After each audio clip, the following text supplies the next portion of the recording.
Hello दोस्तों, स्वागत है आपका हमारे यूट्यूब चैनल एम के रेस स्टडी पे। उम्मीद करते हैं सभी लोग स्वस्थ होंगे, बेहतर होंगे और आप सबकी तैयारी अच्छे से चल रही होगी। दोस्तों, आज की क्लास में हम लोग डिस्कस करेंगे ज्योग्राफी, भूगोल, क्लास 1। सारे क्वेश्चन प्रीवियस ईयर क्वेश्चन होंगे और हम लोग youth competition times RRB 2024 new TCS pattern सामान्य जानकारी इस बुक का सोल्यूशन कंप्लीट करेंगे। ये क्लास आपके आरआरबी एनटीपीसी 2025 के लिए रामबाण साबित होगी। तो शुरू करते हैं दोस्तों, बिना देरी किए आज की क्लास। भूगोल, ज्योग्राफी। सबसे पहले हम लोग यहाँ पे वर्ल्ड ज्योग्राफी, विश्व का भूगोल कंप्लीट करेंगे। आज का हमारा जो टॉपिक है यहाँ पे फर्स्ट, ब्रह्मांड, यूनिवर्स। आज का पहला क्वेश्चन ए रहा स्क्रीन पे, क्वेश्चन नंबर 1। इस ब्रह्मांड में मौजूद प्रत्येक वस्तु जो पदार्थ से निर्मित है उसे वैज्ञानिकों ने क्या नाम दिया? क्रिस्टल, द्रव, ठोस या द्रव्य? द्रव्य अर्थात मैटर, द्रव्य अर्थात मैटर। ऑप्शन हमारे यहाँ पे डी करेक्ट हो जाएगा। इसकी व्याख्या देखते हैं। इस ब्रह्मांड में मौजूद प्रत्येक वस्तु जिस पदार्थ से निर्मित है उसे वैज्ञानिकों ने द्रव्य यानी कि मैटर नाम दिया। वह वस्तु जो स्थान घेरती है जिसमें द्रव्यमान होता है। कोई भी वस्तु हो जो स्थान घेरे और उसमें द्रव्यमान हो, तथा जिसका अनुभव डायरेक्ट या इनडायरेक्ट हम अपने इंद्रियों द्वारा करते हैं, उसे द्रव्य या पदार्थ या मैटर कहते हैं, जैसे लोहा, कोयला, लकड़ी, कागज आदि। अगला question, question number 2। Question number 2 सारे क्वेश्चन प्रीवियस एग्जाम में पूछे गए हैं, इंपॉर्टेंट है। आकाशगंगा की निकटतम स्पाइरल गैलेक्सी कौन सी है? आकाशगंगा की निकटतम स्पाइरल गैलेक्सी कौन सी है? ड्वार्फ गैलेक्सी है क्या? सनफ्लावर है? या पिनव्हील गैलेक्सी है? नहीं भैया, एंड्रोमेडा गैलेक्सी। ऑप्शन हमारे यहाँ पे सी करेक्ट होगा, एंड्रोमेडा गैलेक्सी। इसके बारे में देखते हैं यहाँ पे। आकाशगंगा की निकटतम स्पाइरल गैलेक्सी जो है वो एंड्रोमेडा यानी कि देवयानी गैलेक्सी है। एंड्रोमेडा सर्पिलाकार कैसी है? सर्पिलाकार तारापुंज है, जिसे M31 के रूप में भी जाना जाता है। एंड्रोमेडा को M31 के रूप में भी जाना जाता है। तो इसमें लगभग 1 ट्रिलियन तारे विद्यमान हैं। 2.5 मिलियन प्रकाश वर्ष दूर स्थित यह आकाशगंगा पृथ्वी से इतनी करीब है कि शरद ऋतु के दौरान यह आकाश में एक सिगार के धुएं के आकार के रूप में दिखाई देती है। अगला क्वेश्चन, बिग बैंग सिद्धांत, मोस्ट इंपॉर्टेंट क्वेश्चन नंबर 3। ये हमारा आरपीएफ एसआई में पूछा गया था। देखिए, बिग बैंग सिद्धांत किसके द्वारा प्रतिपादित किया गया था? Thomas Gold, Alberuni, doctor Alan Sandage? नहीं भैया, जॉर्ज लेमेत्रे। बिग बैंग सिद्धांत किसने दिया? George Lemaître. ऑप्शन हमारे यहाँ पे सी करेक्ट हो जाएगा। बेल्जियम के थे ये, कहाँ के थे? George Lemaître. बेल्जियम के खगोलज्ञ एक एवं पादरी जॉर्ज लेमेत्रे 1927 में ब्रह्मांड की उत्पत्ति के संदर्भ में एक सिद्धांत का प्रतिपादन किया था, जिसे बिग बैंग सिद्धांत कहते हैं। कब किया? 1927 में। ब्रह्मांड की उत्पत्ति के संदर्भ में यह सर्वाधिक मान्य सिद्धांत है। ब्रह्मांड की उत्पत्ति लगभग 15 अरब वर्ष पूर्व हुई। कब? लगभग 15 अरब वर्ष पूर्व हुई। विस्तृत ब्रह्मांड सिद्धांत के प्रतिपादक एडविन हबल थे। अगला क्वेश्चन देखते हैं यहाँ पे। क्वेश्चन नंबर हमारा है next, question number 4। Question number 4, हमारा ब्रह्मांड कितना पुराना है? हमसे यहाँ पे पूछा गया कि हमारा जो ब्रह्मांड है वो कितना पुराना है। वो मेरे दोस्त 13.7 बिलियन वर्ष पुराना। कितना? 13.7 बिलियन वर्ष। ब्रह्मांड की उत्पत्ति देखते हैं फिर से एक बार।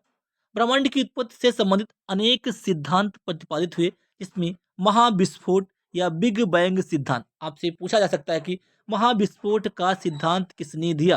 तो बिग बैंग सिद्धांत को ही महाविस्फोट सिद्धांत कहते हैं। किसने दिया? George Lemaître. इस मत का प्रतिपादन प्रसिद्ध खगोलज्ञ एवं पादरी जॉर्ज लेमेत्रे, जो बेल्जियम के थे, उन्होंने 1960 से 70 ईस्वी में किया। इस सिद्धांत के अनुसार लगभग 15 अरब वर्ष पहले ब्रह्मांड एक विशाल अग्निपिंड था जो भारी पदार्थों से निर्मित था, लेकिन बिग बैंग प्रक्रिया से अचानक इसमें महाविस्फोट हुआ, जिसमें पदार्थों का बिखराव हुआ और काले व सामान्य पदार्थ निर्मित हुए। इन पदार्थों के समूहन से विभिन्न ब्रह्मांडीय पिंडों का निर्माण हुआ। पुनः विस्फोट के समूहन से असंख्य पिंड तारे बन गए और ब्रह्मांड की उत्पत्ति हुई। इस प्रक्रिया से ग्रह और उपग्रह निर्मित हुए। नासा की नवीनतम खोजों के अनुसार ब्रह्मांड की उत्पत्ति 13.7 अरब वर्ष पूर्व हुई। ठीक है, महाविस्फोट सिद्धांत इसलिए कहते हैं इस बिग बैंग को, क्योंकि इसमें एक विस्फोट हुआ था, इसलिए इसका नाम महाविस्फोट सिद्धांत पड़ा।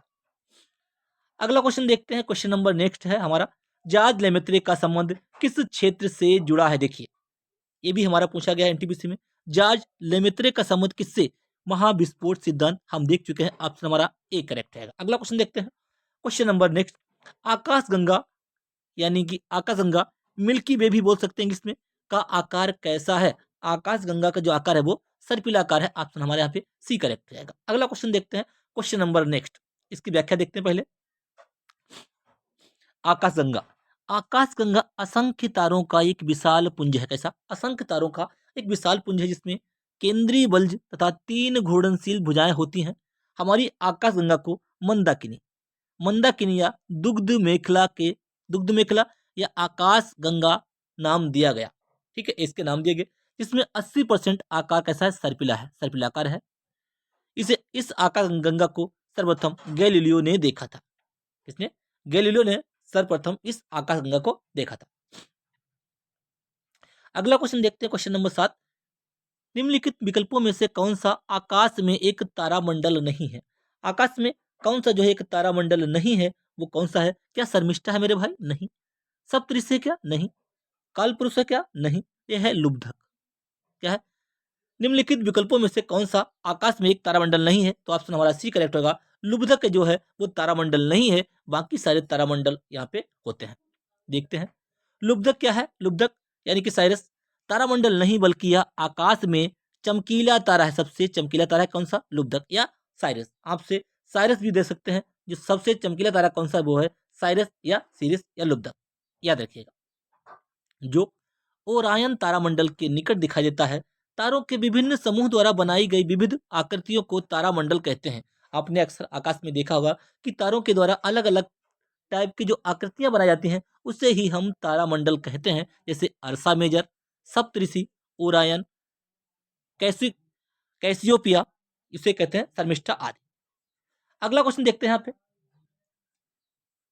Question number next, question number 8, gas gas धूल और अरबों सितारों का, गैस गैस धूल और अरबों सितारों का एक विशाल संग्रह कहलाता है। वहां पे गैस हो, धूल हो और बहुत सारे असंख्य सितारे हों, तो उसको हम क्या नाम देंगे? उसको हम नाम देंगे भैया आकाश गंगा। क्या देंगे? आकाश गंगा। अरबों तारे, धूल और गैसों के बादल के एक विशाल संग्रह को क्या कहते हैं? आकाश गंगा कहते हैं। आकाश गंगा के निर्माण की शुरुआत हाइड्रोजन गैस से बने, कैसे? हाइड्रोजन गैस से बने बादल के संचयन से होता है। इसे निहारिका कहते हैं। क्या कहते हैं? इसे निहारिका कहते हैं। हमारी पृथ्वी की आकाश गंगा दुग्ध मेखला मिल्की वे कैसी है? वो सर्पिल आकृति की है। ये हम लोग डिस्कस कर चुके हैं। ब्रह्मांड का अध्ययन क्या कहलाता है? ब्रह्मांड का अध्ययन जो होता है मेरे दोस्त, वो कास्मोलॉजी कहलाता है। क्या? कास्मोलॉजी होता है जो ब्रह्मांड का अध्ययन कहलाता है। एंथ्रोपोलॉजी क्या होता है? ये मनुष्य जाति का अध्ययन होता है, यानी कि मानव शास्त्र होता है। Etymology, study of history of the world, study of the history of words, यानी कि व्युत्पत्ति शास्त्र। एनाटॉमी क्या होता है? शरीर रचना विज्ञान। अगला क्वेश्चन देखते हैं। क्वेश्चन नंबर 10, हमारी आकाशगंगा मिल्की वे के, हमारी आकाशगंगा मिल्की वे कौन सी है? मिल्की वे के सबसे नजदीक कौन सी आकाशगंगा है? हमारी आकाशगंगा मिल्की वे के नजदीक कौन सी आकाशगंगा है? उसका नाम है एंड्रोमेडा आकाशगंगा। ऑप्शन हमारा पे बी करेक्ट रहेगा। गुरुत्वाकर्षण बल, देखिए क्या देखते हैं यहाँ पे? हम देखते हैं यहाँ पे गुरुत्वाकर्षण बल के अधीन, कैसे? गुरुत्वाकर्षण बल के अधीन बंधे गैस, धूल तथा अरबों तारों के विशाल तंत्र को हम आकाशगंगा कहते हैं। हमारा सौरमंडल जिस आकाशगंगा में स्थित है, उसे हम मंदाकिनी कहते हैं। मंदाकिनी क्या का वह भाग जो पृथ्वी से प्रकाश सरिता के समान दिखाई देता है, स्वर्ग की गंगा या मिल्की वे कहलाती है। यह हमारी आकाशगंगा का ही एक भाग है। इसके सर्वाधिक पास स्थित आकाशगंगा क्या है? वो एंड्रोमेडा या देवयानी है। एक सुपर क्लस्टर में 3 आकाशगंगाएं होती हैं। कैसी? एक सुपर क्लस्टर में कितनी? 3 आकाशगंगाएं होती हैं, जैसे देवयानी, मंदाकिनी और एनजीसीएम, NGC-M-33। ये तीनों एक सुपर क्लस्टर की आकाशगंगा हैं। आपसे अगर पूछा जाए देवयानी क्या है, आकाशगंगा है, ये सब आपको ध्यान रखने हैं। क्वेश्चन नंबर हमारा है 11। उस एक्सप्लो उस एक्सप्लेनेट एक्सोप्लेनेट सॉरी उस एक्सोप्लेनेट का नाम बताइए इसे पृथ्वी की चचेरी बहन माना जाता है और इसे पृथ्वी 2.0 के रूप में जाना जाता है। उसे हम क्या कहते हैं? उसे क्या कहते हैं मेरे दोस्त? उसे कहते हैं केपलर 452b। क्या कहते हैं? Kepler 452b। ये क्या है? एक एक्सोप्लेनेट है, इसे पृथ्वी की चचेरी बहन माना जाता है और इसे पृथ्वी 2.0 कहते हैं। अगला क्वेश्चन, वह कौन सा नक्षत्र है? वह वह कौन सा नक्षत्र है जिसे हंटर भी कहा जाता है?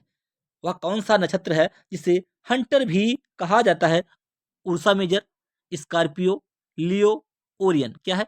वह जो ओरियन नक्षत्र जो है, ओरियन नक्षत्र जिसे हंटर कहते हैं, ओरियन को हंटर कहा जाता है। अगला क्वेश्चन देखते हैं। क्वेश्चन नंबर हमारा है next, question number 13।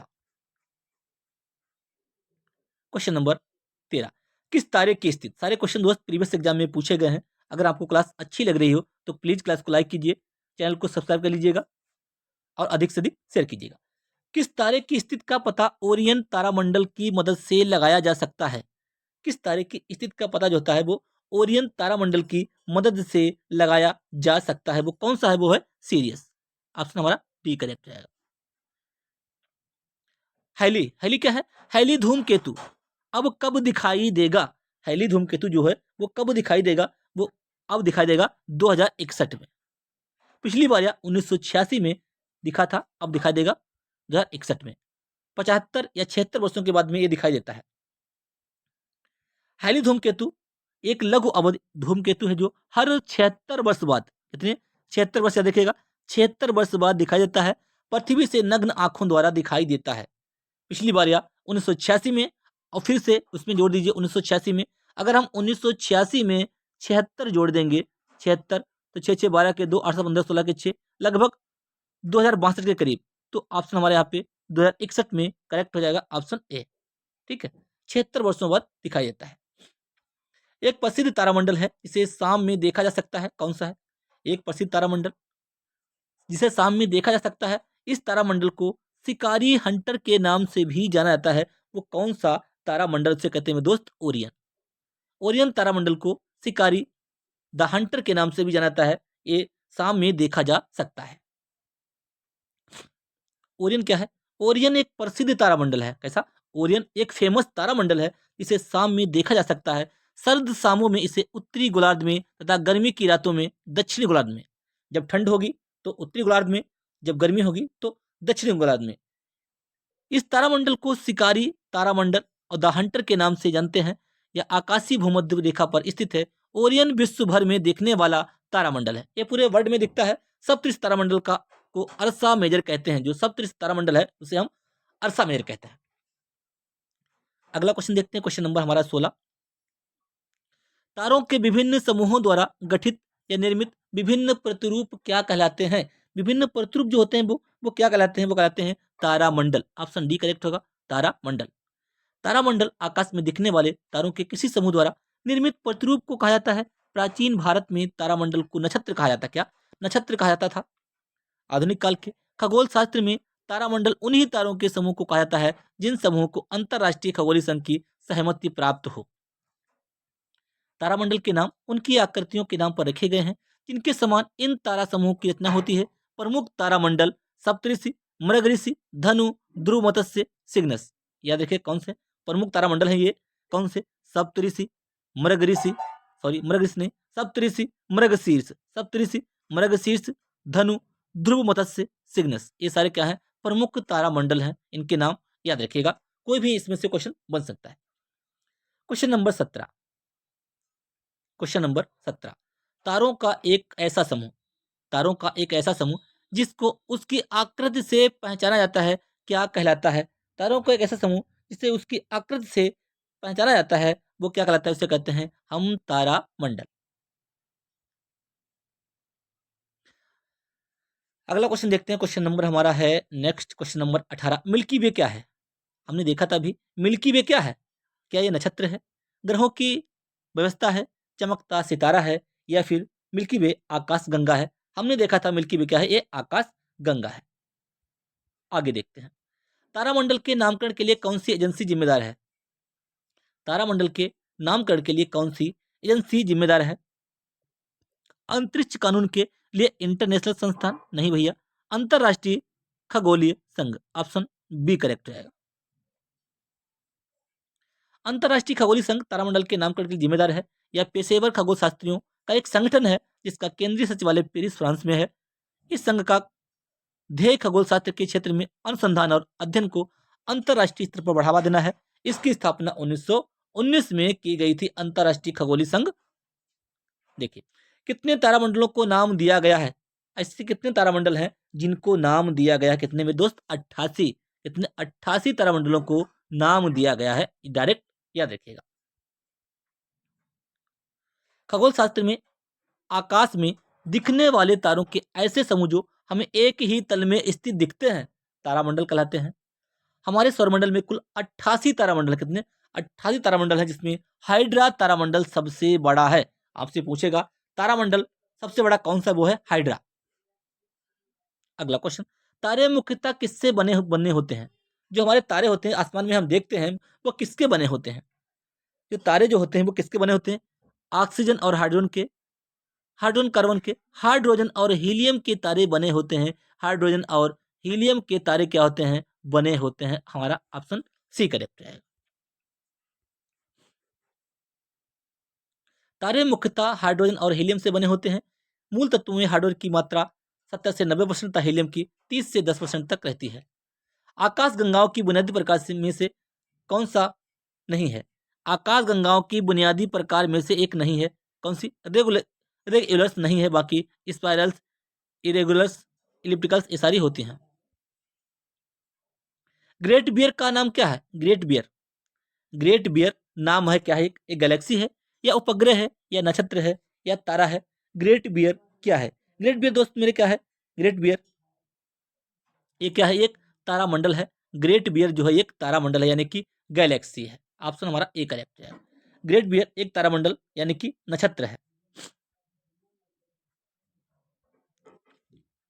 Great beer एक तारामंडल यानी कि नक्षत्र का नाम है। इसे सप्तऋषि तारामंडल भी कहते हैं। ग्रेट बियर को सप्तऋषि तारामंडल कहते हैं, जो उत्तरी गोलार्ध से आकाश में रात्रि में दिखता है। इसे फागुन चैत्र महीने में, श्रावण भादव महीने तक आकाश में 7 तारों के एक समूह में देखा जा सकता है। इसमें 4 तारे चौकों तथा 3 तिरछी रेखा में होते हैं। हब्बल का नियम किससे संबंधित है? हब्बल ने एक नियम दिया था, हमने शुरुआत में पहले क्वेश्चन में डिस्कस किया था इसके बारे में कुछ। हब्बल का नियम किससे रिलेटेड है? ये क्या उष्मा से है क्या मेरे वो दोस्त? क्या उष्मा से है? नहीं भाई। ध्वनि से है क्या ये? क्या हवा के दबाव से? नहीं भाई। ये खगोलिकी से। ऑप्शन हमारे यहाँ पे सी करेक्ट हो जाएगा। हब्बल का नियम, हब्बल का नियम खगोलिकी से संबंधित है। जब कोई मंदाकिनी आकाशगंगा हमसे जितनी दूर होती है उतनी ही वह अधिक तेजी से दूर हटती दिखाई पड़ती है। इस प्रकार मंदाकिनी का वेग उसकी दूरी के समानुपाती होगा। इसे हब्बल का नियम भी कहते हैं। हब्बल के नियम के अनुसार ब्रह्मांड की उम्र 15 गुणे 10 की घात 9 वर्ष आंकी गई है। अगला क्वेश्चन, क्वेश्चन नंबर 25। इस ब्रह्मांड में दूसरा प्रचुर मात्रा में सर्वाधिक तत्व कौन सा है? दूसरा कौन सा है? पहला है हाइड्रोजन और दूसरा है हीलियम। ब्रह्मांड में हाइड्रोजन और हीलियम दो सर्वाधिक मात्रा में पाए जाने वाले तत्व हैं। 3/4 हिस्सा, 3/4 हिस्सा यानी कि 75% है हाइड्रोजन और 25% है हीलियम। रात में आकाश में सबसे चमकीला तारा कौन सा है?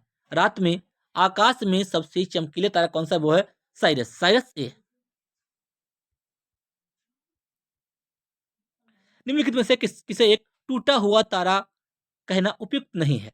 टूटा हुआ तारा कहना उपयुक्त नहीं है, कौन सा करेक्ट होगा? क्या तारा, ग्रह, अंश का अवशेष? अंश का अवशेष जो है उसे टूटा हुआ तारा कहना उपयुक्त नहीं है। ऑप्शन हमारे यहाँ पे सी करेक्ट होगा, बाकी सब करेक्ट है। ठीक है, किसे टूटा हुआ तारा कहना उपयुक्त नहीं है? अंश का अवशेष। तारा, ग्रह, ग्रह का सब होते हैं। अंश का अवशेष जो है इसे टूटा हुआ तारा कहना उपयुक्त नहीं है।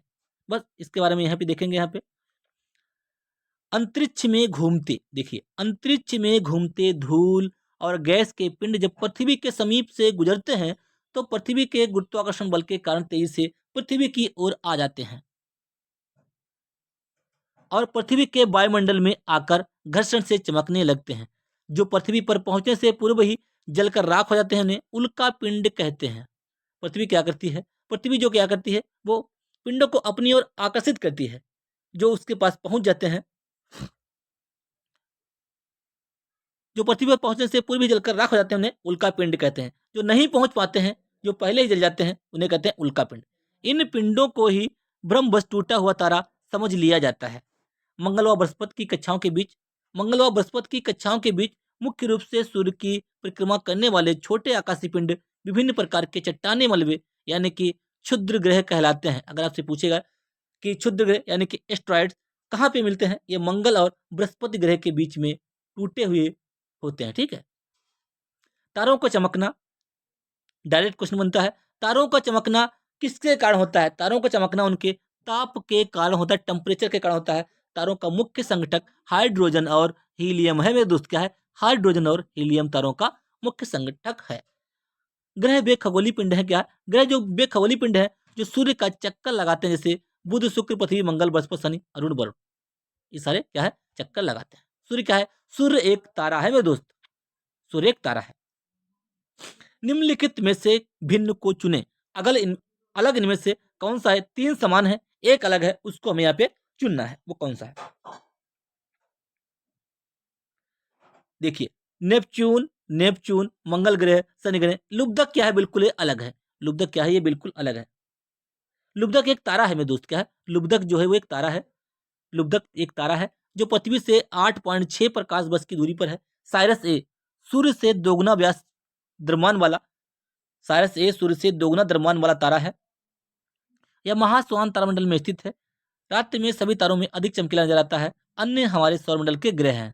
बाकी सारे तीन ग्रह हैं और ये क्या है? लुब्धक क्या है? एक तारा है। हाइड्रोजन, हीलियम और अन्य आयनित गैसों के तारे के बीच धूल के बादल को क्या कहता है? जो धूल के जो बादल होते हैं, हाइड्रोजन हाइड्रोजन हीलियम और अन्य आयनित गैसों के तारों के बीच के धूल के जो बादल होते हैं उन्हें हम क्या कहते हैं? उन्हें क्या कहते हैं? आकाशगंगा, सुपरनोवा, नेब्यूला या ब्लैक होल। उनको क्या कहते हैं? उन्हें क्या कहा जाता है? इन्हें कहते हैं नेब्यूला। ऑप्शन हमारा सी करेक्ट रहेगा। नेब्यूला या निहारिका, मेरे दोस्त क्या होता है? नेब्यूला या निहारिका अंतर तारकीय मध्यम में स्थित ऐसे अंतर तारकीय बादल होस्ट को कहते हैं जिसमें धूल, हाइड्रोजन गैस, हीलियम गैस और आयनीकृत प्लाज्मा गैसें उपस्थित हों। यह एक ब्रह्मांडीय नर्सरी है जो तारों को जन्म देती है। एंड्रोमेडा क्या है? एक गैलेक्सी है। एंड्रोमेडा क्या है? एक मिल्की वे की पड़ोसी गंगा है। क्या क्या ये मिल्की वे की पड़ोसी गंगा है? बिल्कुल करेक्ट है। ये मिल्की वे की पड़ोसी गंगा एंड्रोमेडा क्या है? आकाश गंगा है। इसे अमावस्या की रात्रि में धब्बे के रूप में देखा जा सकता है। इसकी दो छोटी उपग्रह आकाशगंगाएं हैं जिन्हें M32, M32 और M110 के नाम से जाना जाता है। किसकी? एंड्रोमेडा के लिए। निम्नलिखित में से जो एंड्रोमेडा है उसकी जो है उपग्रह छोटी दो आकाशगंगाएं भी हैं। ठीक है, एंड्रोमेडा की M32 और M110। निम्नलिखित में से कौन सी आकाशगंगा मिल्की वे के सबसे करीब है? मिल्की वे के सबसे करीब कौन सी आकाशगंगा है? मिल्की वे के Andromeda galaxy, option C correct होगा। यही सबसे इसके करीब है। जनवरी 1610 में गैलीली द्वारा खोज की गई गैलीलियन की चंद्रमाओं की संख्या कितनी है? चंद्रमाओं की संख्या कितनी है? कितनी है? 4 है। 4 बताई गई है। बृहस्पति के ये उपग्रह इस प्रकार हैं: गैनीमेड, यूरोपा, आयो, कैलिस्टो तथा सभी उपग्रहों में गैनीमेड सौरमंडल का सबसे बड़ा उपग्रह है। किस तरीके या भुजाओं के प्रयोग के साथ वैज्ञानिक मिल्की वे आकाशगंगा को दर्शाते हैं? मिल्की वे का जो यानी कि जो आकाशगंगा जो मिल्की वे है वो कैसी है? बेलनाकार है, घुमावदार है, गोलाकार है या अंडाकार है? कौन सा इनमें हमारा करेक्ट रहेगा? कैसी वो? घुमावदार है। ऑप्शन बी करेक्ट रहेगा। दुग्ध मेखला या मिल्की वे, दुग्ध मेखला या मिल्की वे, यह आकाशगंगा असंख्य तारों का समूह होता है। हमारा सौरमंडल दुग्ध मेखला मिल्की वे में स्थित है। दुग्ध मेखला को ही मिल्की वे कहते हैं। वैज्ञानिकों ने दुग्ध मेखला को सर्पिलाकार यानी कि घुमावदार कुंडली आकृति से दर्शाया है। उत्तरी आकाशीय हेमिस्फीयर के कौन से नक्षत्र को ग्रेट बियर कहते हैं? उत्तरी आकाशीय हेमिस्फीयर के कौन से नक्षत्र को ग्रेट बियर कहा जाता है? ग्रेट बियर किसको कहते हैं? ग्रेट बियर कहते हैं मेरे दोस्त Ursa Major, Ursa Minor, Pegasus या साइनस को किसको कहते हैं? Great bear. Great bear Ursa Major को कहते हैं। उत्तरी गोलार्ध में दिखाई पड़ने वाले ग्रेट बियर नक्षत्र को उर्सा मेजर नक्षत्र भी कहा जाता है। इसे सप्तऋषि के नाम से भी संबोधित किया जाता है। यह 7 तारों का समूह, सप्तऋषि क्यों नाम पड़ा इसका? सप्त माने 7 तारों का समूह जो चौकोर और तिरछी रेखा में व्यवस्थित होते हैं। तारों को यह समूह फागुन चैत्र माह में दिखाई पड़ता है। निम्नलिखित में से कौन सा खगोलीय पिंड नहीं है? खगोलीय पिंड नहीं है कौन सा? सूर्य, ग्रह, तारे, समुद्र, इनमें से कौन सा खगोलीय पिंड नहीं है? कौन सा नहीं है दोस्त? ऑप्शन डी समुद्र। क्या ये खगोलीय पिंड नहीं है? बाकी सूर्य होता है, ग्रह होता है, तारे होते हैं, सारे खगोलीय पिंड होते हैं। ये बहुत इजी है। कौन सा खगोलीय पिंड रात्रि के समय आकाश में चमकता है? कौन सा जो है वो आकाश में रात के समय चमकता है? मंगल ग्रह, बृहस्पति, चांद या तारा? कौन सा चमकता है? तारा जो क्या होता है हमारा रात में आकाश में चमकता है। ऑप्शन डी करेक्ट रहेगा। रात्रि के समय स्वयं के प्रकाश से चमकने वाला खगोलीय पिंड क्या होता है? तारा होता है। जबकि अन्य खगोलीय पिंड जैसे ग्रह और चंद्रमा सूर्य से प्राप्त अन्य जो ग्रह होते हैं वो जैसे चंद्रमा, ग्रह और चंद्रमा सूर्य से प्रकाश प्राप्त कर चमकते हैं। उनके पास स्वयं का कोई प्रकाश नहीं होता। ठीक है। शब्द कॉमेट। कॉमेट प्राचीन शब्द से आया है जिसका अर्थ है लंबी पूंछ वाला तारा। किसे कहते हैं? ये कहाँ किस भाषा का शब्द लिया गया? कॉमेट। ये कॉमेट यूनानी भाषा का शब्द है। कॉमेट शब्द कॉमेट यूनानी प्राचीन यूनानी भाषा का शब्द है जिसका अर्थ है लंबी पूंछ वाला तारा। उम्मीद करते हैं क्लास आपको पसंद आई होगी। अब हम लोग हमारा अगला टॉपिक है सोलर सिस्टम। 27 मिनट की क्लास में हमने लगभग 37 क्वेश्चन विद व्याख्या के साथ में कंप्लीट किए। अब हम डिस्कस करेंगे सौर मंडल सोलर सिस्टम। क्वेश्चन नंबर हमारा है 38। राजस्थान राज्य को उसकी खोई हुई हरियाली को किस नहर की वजह से पुनः प्राप्त हुई? कौन सी नहर राजस्थान में प्राप्त हुई हरियाली? तो कौन सी? वो इंदिरा गांधी नहर। ऑप्शन हमारा यहाँ पे बी करेक्ट रहेगा। Option B. राजस्थान राज्य को उसकी खोई हुई हरियाली पुनः इंदिरा गांधी नहर की वजह से प्राप्त हुई। इंदिरा गांधी नहर भारत के सबसे बड़े नहर तंत्रों में से एक है। यह सतलुज और ब्यास नदियों के संगम पर निर्मित हरिके बांध, कौन सी बांध? हरिके बांध से मिल निकली है। यह पंजाब और राजस्थान को पानी की आपूर्ति करती है इंदिरा गांधी नहर। उस निश्चित मार्ग को क्या कहा जाता है जिस पर कोई ग्रह सूर्य के चारों ओर घूमता है? देखिए, उस निश्चित मार्ग को क्या कहा जाता है जिस पर कोई ग्रह सूर्य के चारों ओर घूमता है? उसे क्या कहते हैं? वलय कहते हैं क्या? क्या पथ कहते हैं? कक्षा कहते हैं? या उसे अक्ष कहा जाता है? उसे कहते हैं मेरे दोस्त कक्षा। क्लास। सूर्य तथा उसके चारों ओर भ्रमण करने वाले ग्रह, उपग्रह, धूमकेतु, उल्काएं, क्षुद्रग्रह तथा अन्य आकाशीय पिंडों के समूह को सौरमंडल कहते हैं। ग्रह सूर्य के चारों ओर जिस मार्ग से घूमते हैं उसे कक्षा कहते हैं। सूर्य और इसके चारों ओर चक्कर लगाने वाले खगोलीय पिंडों को क्या कहा जाता है? सूर्य और इसके चारों ओर चक्कर लगाने वाले खगोलीय पिंडों को क्या कहते हैं? मिल्की वे, सौरमंडल, आकाशगंगा, तारामंडल। क्या कहा जाता है उसको? हम उसे क्या कहते हैं? उसे कहते हैं सौरमंडल। सूर्य और उसका परिक्रमण करने वाले ग्रहों, उपग्रहों, उल्काएं, क्षुद्र ग्रहों, पुच्छल तारों तथा अन्य धूलि मेघ को संयुक्त रूप से सौरमंडल कहा जाता है। 24 अगस्त, यहाँ पे देखिएगा, 24 अगस्त 2006 को प्राग सम्मेलन के समापन के दिन यह निर्णय लिया गया कि प्लूटो अब सौरमंडल का ग्रह नहीं है। कब? 24 अगस्त 2006 को। डेट याद रखिएगा, 24 अगस्त 2006 को यह निर्णय लिया गया कि प्लूटो जो है अब सौरमंडल का ग्रह नहीं है। सौरमंडल में अब केवल 8 ग्रह ही हैं। कौन कौन से हैं यहाँ पे देख लेते हैं। सूर्य हमारा तारा है। सूर्य हमारा क्या है? सूर्य हमारा तारा है। इसके पहले बुध, इसके साथ में बुध, शुक्र, पृथ्वी, मंगल, बुध, शुक्र, पृथ्वी, मंगल, बृहस्पति, शनि, अरुण, वरुण, ये सब क्या है? चक्कर लगाते हैं। सूर्य के चारों चक्कर लगाते हैं, ये सारे इसके ग्रह हैं। ये सब क्या है? सूर्य एक तारा है, बाकी सारे ग्रह हैं। निम्नलिखित में से कौन सी वस्तु सूर्य के चारों ओर परिक्रमा करती है? क्या करती है? अभी बताया मैंने, ग्रह परिक्रमा करते हैं। ग्रह क्या है? चक्कर लगाते हैं इसके। ग्रह सूर्य के चारों ओर परिक्रमा करते हैं। अंतरराष्ट्रीय खगोलशास्त्री संघ के अनुसार हमारे सौरमंडल में 8 ग्रह हैं। बुध, शुक्र, पृथ्वी, मंगल, बृहस्पति, शनि, अरुण, वरुण। इनके अतिरिक्त 3 बौने ग्रह हैं, सेरस, प्लूटो और एरिस।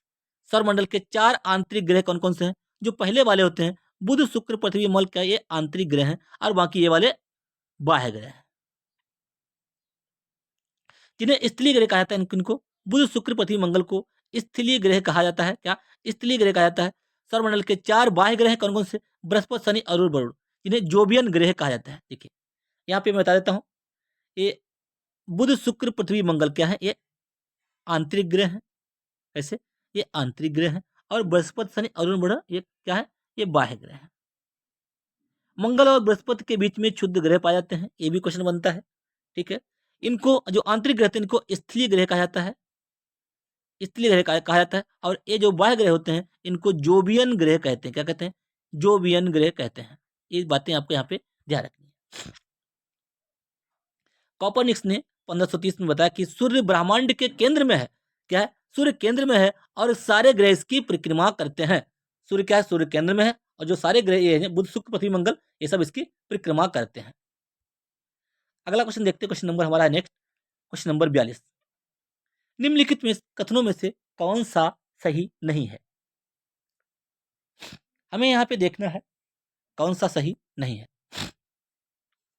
सौरमंडल 2.3 बिलियन वर्ष पुराना है। क्या यह सही है? सौरमंडल लगभग 4.6 बिलियन वर्ष पुराना है। सौरमंडल में बुध ग्रह सूर्य के सबसे निकट है। बुध ग्रह सूर्य के सबसे निकट है, बिल्कुल सही है। सौरमंडल में बृहस्पति ग्रह के सर्वाधिक उपग्रह हैं। सौरमंडल में बृहस्पति ग्रह के सर्वाधिक उपग्रह हैं। सौरमंडल में इसके नहीं, शनि ग्रह के सर्वाधिक उपग्रह हैं। ये भी गलत दिखा रहा है यहाँ पे और ये भी गलत दिखा रहा है। शुक्र ग्रह का कोई प्राकृतिक उपग्रह नहीं है, ये भी बिल्कुल, ये तो बिल्कुल सही है। तो कौन सा हमारा यहाँ पे हमारा 2 सही होना चाहिए था। देखते हैं। सौरमंडल में संबंधित कुछ अपवाद दिया है, यहाँ पे देखिए ये कुछ इसमें मिस्टेक है, ये वाला और इसमें ए, दोनों सही। ये क्या? ये भी गलत है क्योंकि 2.3 मिलियन नहीं, 4.6 बिलियन वर्ष पुराना है हमारा सौरमंडल। और शुक्र ग्रह का कोई प्राकृतिक उपग्रह नहीं है, ये तो सही है। सौरमंडल में बृहस्पति ग्रह के सर्वाधिक उपग्रह नहीं, बृहस्पति के नहीं, शनि के सर्वाधिक उपग्रह हैं।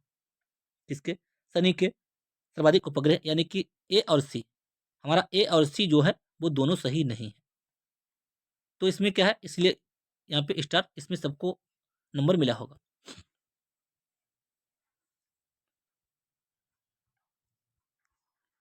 सौरमंडल में बुध और एवं शुक्र ग्रह के कोई प्राकृतिक उपग्रह नहीं है। सौरमंडल में शनि ग्रह के सर्वाधिक उपग्रह हैं। 2019 में शनि के कुछ नए उपग्रहों की खोज हुई, जिसमें शनि के उपग्रहों की संख्या 82 हो गई है, जबकि बृहस्पति के उपग्रह 79 है। पृथ्वी सौरमंडल का एकमात्र ऐसा ग्रह है जिस पर जीवन है। इसका एकमात्र उपग्रह क्या है? पृथ्वी का है चंद्रमा उपग्रह। सौरमंडल में मंगल ग्रह को लाल ग्रह के नाम से जाना जाता है। मंगल ग्रह के 2 उपग्रह हैं, डीमोस और फीमोस। निहारिका सौरमंडल का भाग नहीं है। अगला क्वेश्चन देखते हैं, क्वेश्चन नंबर 43। निम्नलिखित में से कौन हमारे सौरमंडल का हिस्सा नहीं है? यूरोप, सूर्य, चंद्रमा, ध्रुव तारा। कौन सा हमारे सौरमंडल का हिस्सा नहीं है? आप लोगों को इसमें कौन सा नहीं है? हमारे सौरमंडल का प्रधान तारा सूर्य है,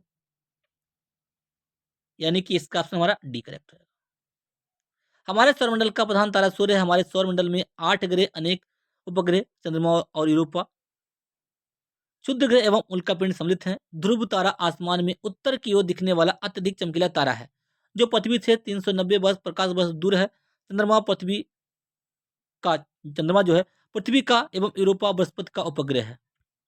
क्या इसमें हमारा करेक्ट होगा? ध्रुव तारा। निम्नलिखित में से कौन सा सौरमंडल का हिस्सा नहीं है? तो ध्रुव तारा। ग्रहों के ग्रह पथों को सामान्य आकार क्या होता है? जो ग्रह होते हैं जिनका पथ होता है उसका आकार कैसा होता है? उसका आकार होता है अंडाकार। ग्रहों के ग्रह पथों का सामान्य आकार अंडाकार होता है। इलिप्टिकल, कैसा? इलिप्टिकल होता है। पृथ्वी अपने अक्ष पर घूमने के साथ साथ सूर्य के चारों ओर अंडाकार मार्ग पर घूमती है। इसे परिक्रमण या वार्षिक गति कहते हैं। पृथ्वी की परिक्रमण गति निम्न जो परिक्रमा करती है उसके कारण निम्न प्रभाव देखे जा सकते हैं। देखते हैं क्या है। सूर्य की किरणों का सीधा और तिरछा चमकना किस लिए होता है? पृथ्वी जो है परिक्रमा करती है सूर्य के चारों। कर्क और मकर रेखाओं का निर्धारण होता है, इसी के कारण ध्रुवों पर 6-6 माह के दिन और रात होते हैं। जलवायु कटिबंधों का निर्धारण होता है, दिन और रात का छोटा और बड़ा होना। यह सब किसके कारण है? जब पृथ्वी सूर्य के चारों ओर परिक्रमा करती है। अगला क्वेश्चन देखते हैं, क्वेश्चन नंबर हमारा 45। सौरमंडल का हीलियोसेंट्रिक मॉडल सर्वप्रथम किसके द्वारा प्रस्तुत किया गया था? सौरमंडल का हीलियोसेंट्रिक मॉडल किसके द्वारा प्रस्तुत किया गया था? Nicolaus Copernicus. कौन सा ऑप्शन डी करेक्ट होगा इसमें हमारा? निकोलस कॉपरनिकस ने सौरमंडल का जो है हीलियोसेंट्रिक मॉडल सर्वप्रथम प्रस्तुत किया था। सौरमंडल का सूर्य केंद्रित सिद्धांत क्या कहते हैं इसको? हेलियोसेंट्रिक मॉडल को क्या कहते हैं? सूर्य केंद्रित सिद्धांत। ये भी हिंदी में भी डायरेक्ट याद रखिएगा, कहते हैं सर्वप्रथम निकोलस कॉपरनिकस ने द्वारा प्रस्तुत किया गया था। निकोलस कॉपरनिकस को आधुनिक खगोल विज्ञान का संस्थापक माना जाता है। आधुनिक खगोल विज्ञान का संस्थापक कौन है? वो कॉपरनिकस। उन्होंने ही सबसे पहले कहा था कि सूर्य ब्रह्मांड के केंद्र में है और पृथ्वी सहित सभी ग्रह सूर्य का चक्कर लगाते हैं। याद रखिए। अगला क्वेश्चन देखते हैं दोस्त, क्वेश्चन नंबर हमारा है नेक्स्ट। हमारा सौरमंडल किस गैलेक्सी का एक हिस्सा है? हमारा सौरमंडल जो है वो किस गैलेक्सी का एक हिस्सा है? तो वो आकाश गंगा का एक हिस्सा है। ऑप्शन हमारे यहाँ पे सी करेक्ट हो जाएगा। देखते हैं, आकाश गंगा मिल्की वे क्या है? आकाश गंगा मिल्की वे क्षीर मार्ग या मंदाकिनी हमारी गैलेक्सी को कहते हैं, जिसमें पृथ्वी और हमारा सौरमंडल स्थित है। आकाशगंगा आकृति में एक सर्पिल स्पाइरल गैलेक्सी है, जिसका एक बड़ा केंद्र है और उससे निकलती हुई वक्र भुजाएं हैं। एंड्रोमेडा हमारी आकाशगंगा के सबसे निकट की आकाशगंगा है, मोस्ट इंपॉर्टेंट, जो हमारी आकाशगंगा से 2.2 मिलियन प्रकाश वर्ष की दूरी पर स्थित है। अब हम लोग डिस्कस करेंगे सूर्य। टॉपिक हमारा सूर्य है। सूर्य के बारे में जो भी क्वेश्चन इंपॉर्टेंट होंगे, जो पूछे गए हैं, उनको हम लोग डिस्कस करने वाले हैं। देखिए, में डैश में भारत हिंदुकुश पर्वत श्रृंखला से घिरा हुआ है। कहाँ पे? जो हिंदुकुश भारत जो है वो हिंदुकुश पर्वत श्रृंखला से कहाँ पे घिरा हुआ? उत्तर में, दक्षिण में, उत्तर पश्चिम, पूर्व पश्चिम, कहाँ पे घिरा हुआ है? कहाँ पे? उत्तर पश्चिम में जो है भारत हिंदुकुश पर्वत श्रृंखला से घिरा हुआ है। हिंदुकुश पर्वत श्रृंखला से उत्तर पश्चिम में ये हमारा मान लीजिए भारत है, तो इस साइड में उत्तर पश्चिम में जो है वो हमारा भारत हिंदुकुश पर्वत श्रृंखला से घिरा हुआ है। उत्तर पश्चिम में भारत हिंदुकुश पर्वत श्रृंखला से घिरा हुआ है। हिंदुकुश उत्तरी पाकिस्तान के विवादित भाग से मध्य अफगानिस्तान तक विस्तृत 800 किलोमीटर लंबी एक पर्वत श्रृंखला है। सूर्य या अन्य तारों की ऊर्जा का सोर्स क्या है? सूर्य या अन्य जो तारे हैं, उनकी ऊर्जा का सोर्स क्या है? उनका है नाभिकीय संलयन। क्या है? नाभिकीय संलयन। सूर्य तथा अन्य तारों से मुक्त होने वाली उष्मा तथा प्रकाश का सोर्स क्या है? नाभिकीय संलयन है। इन खगोलीय पिंडों में लगभग 1 से 1.5 करोड़ डिग्री सेल्सियस तापमान पर हाइड्रोजन परमाणु आपस में संलित होकर हीलियम का निर्माण करते हैं। हाइड्रोजन परमाणु क्या करते हैं? 1H2 प्लस 1H2 मिलकर 2He4 नाभिक का निर्माण करते हैं, प्लस ऊर्जा। सूर्य के बाह्यतम क्षेत्र को किस नाम से जाना जाता है? जो सूर्य का जो बाह्यतम क्षेत्र होता है उसे कहते हैं कोरोना। क्या कहते हैं? कोरोना। वो वाला कोरोना नहीं जो हुआ था, लॉकडाउन लगा था, वो नहीं, कोरोना। ये सूर्य का बाह्यतम होता है, उसे कहते हैं कोरोना। सूर्य ग्रहण के समय सूर्य के दिखाई देने वाले भाग को सूर्यकिरीट या कोरोना कहते हैं। यह सूर्य का बाह्यतम भाग है। सूर्यकिरीट एक्स किरणें उत्सर्जित करता है। इसे सूर्य का मुकुट भी कहा जाता है। पूर्ण सूर्य ग्रहण के समय सूर्यकिरीट से प्रकाश की प्राप्ति होती है। अगला क्वेश्चन देखते हैं, क्वेश्चन नंबर हमारा क्वेश्चन नंबर 50। सूर्य से प्रकाश को पृथ्वी तक पहुंचने में कितना टाइम लगता है? बहुत बार ये क्वेश्चन पूछा गया है। 8 मिनट 20 सेकंड। 8 minute 20 second. कितना? 8 मिनट 20 सेकंड। ऑप्शन हमारा डी करेक्ट रहेगा। कहीं कहीं 8 मिनट 15 सेकंड भी लिखते हैं, डायरेक्ट याद रखिएगा 8 मिनट 20 सेकंड। सूर्य से पृथ्वी की औसत दूरी। सूर्य से पृथ्वी की औसत दूरी लगभग 1496,0050 है। ठीक है, ये देखिएगा। सूर्य के प्रकाश का पृथ्वी की सतह से पहुंचने तक 500 सेकंड यानी कि 8 मिनट 20 सेकंड लगते हैं। सूर्य की चमकती सतह होती है उसे क्या कहलाती है? जो सूर्य की चमकती सतह कहलाती है, सूर्य की चमकती सतह क्या कहलाती है? उसे कहते हैं वातावरण। सूर्य की चमकती सतह कहलाती है? नहीं भैया भाई, उसे कहते हैं फोटोस्फीयर। क्या कहते हैं? उसे कहते हैं फोटोस्फीयर। ऑप्शन बी करेक्ट हो जाएगा हमारा। ये क्वेश्चन 2 बार पूछा गया है, 20 में और 21 में भी। सूर्य के चमकने वाले भाग को प्रकाश मंडल या फोटोस्फीयर कहते हैं। प्रकाश मंडल किसी तारे का बाहरी आवरण होता है तथा सूर्य के संदर्भ में इसके प्रकाश मंडल का ताप 5500 डिग्री सेंटीग्रेड है। प्रकाश मंडल के किनारे प्रकाशमान नहीं होते क्योंकि सूर्य के वायुमंडल प्रकाश का अवशोषण कर देता है। सूर्य सौरमंडल के केंद्र में स्थित है, जो ऊर्जा एवं प्रकाश का प्रमुख सोर्स है। सूर्य कहाँ है? सूर्य सौरमंडल के केंद्र में है, जो ऊर्जा और प्रकाश का प्रमुख सोर्स है, यानी कि सोर्स है। ठीक है, क्वेश्चन नंबर देखते हैं 52। सूर्य का प्रमुख तत्व क्या है? सूर्य का प्रमुख तत्व हाइड्रोजन और हीलियम होते हैं, इसका प्रमुख है हाइड्रोजन। ऑप्शन हमारा यहाँ पे सी करेक्ट रहेगा डायरेक्ट। सूर्य का प्रमुख सोर्स क्या है? हाइड्रोजन है। सूर्य एक गैसीय गोला है जिसमें हाइड्रोजन 71% और हीलियम 26.5% एवं अन्य कितनी होती है? 2.5%। सूर्य का केंद्रीय भाग क्रोड कहलाता है। जो सूर्य का जो सूर्य होता है, ये मेरा सूर्य है, इसका जो केंद्रीय भाग होता है उसे कहते हैं क्रोड। क्या कहते हैं? उसे कहते हैं क्रोड। उसे कहते हैं क्रोड या कोर। इसका ताप कितना होता है? 1.5 गुणे 10⁻7 डिग्री सेंटीग्रेड। तो सूर्य के बाहरी सतह का तापमान, जो सूर्य की जो बाहरी सतह है, ये देखिए, ये हमारा क्या है? सूर्य है। ये सूर्य का केंद्र है। इसका तापमान केंद्र पे ज्यादा होगा। केंद्र पे कितना होता है? 1.5 गुणे 10⁻7। अगर यहाँ पे बाहरी पथ पे कितना होगा? 6000 डिग्री सेंटीग्रेड। डायरेक्ट क्वेश्चन यहाँ पे बनता है। अगला क्वेश्चन देखते हैं। Question number 53। क्लास आपको अगर अच्छी लग रही हो तो प्लीज क्लास को लाइक कीजिए, चैनल को सब्सक्राइब कर लीजिए और अधिक से अधिक शेयर कीजिए। बहुत जल्द ही बहुत बेहतरीन तरीके से हम लोग कंटिन्यू रिवीजन करेंगे। सूर्य के वायुमंडल में सबसे प्रचुर मात्रा में पाए जाने वाला तत्व क्या है? अभी देखा हमने क्या है? हाइड्रोजन है या हीलियम है?